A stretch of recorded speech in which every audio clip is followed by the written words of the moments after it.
अगर खुदा ना खास्ता लड़ाई होती है तो खुदा ना खास्ता मैं इसलिए कह रहा हूं कि लड़ाई अच्छी चीज नहीं होती। बातचीत के साथ अगर मामला हल हो जाए तो पड़ोसियों के साथ बातचीत से ही मामला हल होने चाहिए, लेकिन अगर लड़ाई हो जाए तो फिर लड़ाई फर्ज है, फिर आपको लड़ाई लड़नी भी पड़ती है। तो पाकिस्तान को सूट करता है कि छोटी लड़ाई हो, महदूद लड़ाई हो और फौरी तौर पे आलमी मुदाखलत हो जाए और फौरी जंगबंदी हो जाए। छोटी लड़ाई के लिए पाकिस्तान बड़ा कमाल ट्रेंड है। देखें, बॉर्डर पे लड़ाई का मतलब होता है जंग, लाइन ऑफ कंट्रोल पे लड़ाई का मतलब होता है कि वो चलता रहता है। लाइन ऑफ कंट्रोल एक कंट्रोवर्शियल एरिया है ना, जहां पे फौजें आपस में लड़ती रहती हैं। जो बॉर्डर होता है इंटरनेशनल बॉर्डर, वहां पे एक गोली भी चले तो उसका मतलब होता है कि जंग शुरू हो गई। तो आपका एक बहुत लंबा बॉर्डर है भारत के साथ, वहां पे गोली नहीं चलती। लाइन ऑफ कंट्रोल जो है ये कश्मीर में कुछ वर्किंग बाउंड्री है, कुछ ऊपर लाइन ऑफ कंट्रोल है, तो वहां पे झड़पें और लड़ाइयां चलती रहती हैं और उसका कोई इंटरनेशनली कोई सेट पैटर्न नहीं है। कभी वो कहते हैं आपने मारा, हम कहते हैं आपने मारा, और हमारी लड़ाई चलती रहती है।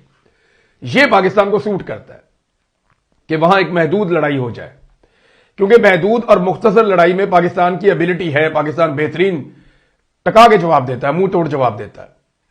पाकिस्तान के पास एयरफोर्स की कैपेसिटी, जो जमीनी अफवाज है उनकी कैपेसिटी वो बहुत अच्छी है। महदूद लड़ाई में हम बड़ी अच्छी टक्कर देते हैं। लेकिन जब लड़ाई लंबी जाती है तो फिर दो चीजें पाकिस्तान नहीं चाहता। एक तो पाकिस्तान फिर जो पाकिस्तान का एटमी कुव्वत होना है उसको हम बतौर एक डेटरेंस के इस्तेमाल करते हैं। हम दुनिया को कहते हैं जनाब देखें इंडिया लड़ाई लंबी कर रहा है, हमारे पास वो कैपेसिटी नहीं है, हम एक गरीब मुल्क हैं, हमारे पास फिर आखिरी हाल ये होगा हम एटम बम चला देंगे। दुनिया को हम ये बावर करवाते हैं, ऐसे ओपनली तो नहीं कहते। इमरान खान साहब ने तो बहुत क्लियरली ये कह दिया था, नाम तो नहीं लिया था लेकिन बात उन्होंने दुनिया को समझा दी थी। तो फिर अगर हम एटम बम चलाते हैं तो फिर दुनिया इससे डरती है, बहुत ज्यादा डरती है, पूरी दुनिया पे इसके असरात जाते हैं। तो इसलिए मुख्तसर जंग हो जाती है। इंडिया को क्या सूट करता है ये देखें, इंडिया चाहता है कि जंग फैले, लंबी हो और देर तक चले। उसका फायदा यह होता है कि इंडिया भी जानता है कि पाकिस्तान के पास इकोनॉमी कमजोर है और जो वसाइल है वो महदूद हैं। अगर हम जंग लंबी करेंगे तो पाकिस्तान कमजोर होता चला जाएगा और पाकिस्तान जो है वो इतना कमजोर पड़ जाएगा कि हमारी बातें मानना शुरू हो जाएगा या हमारी शराइत के ऊपर जंगबंदी हो जाएगी।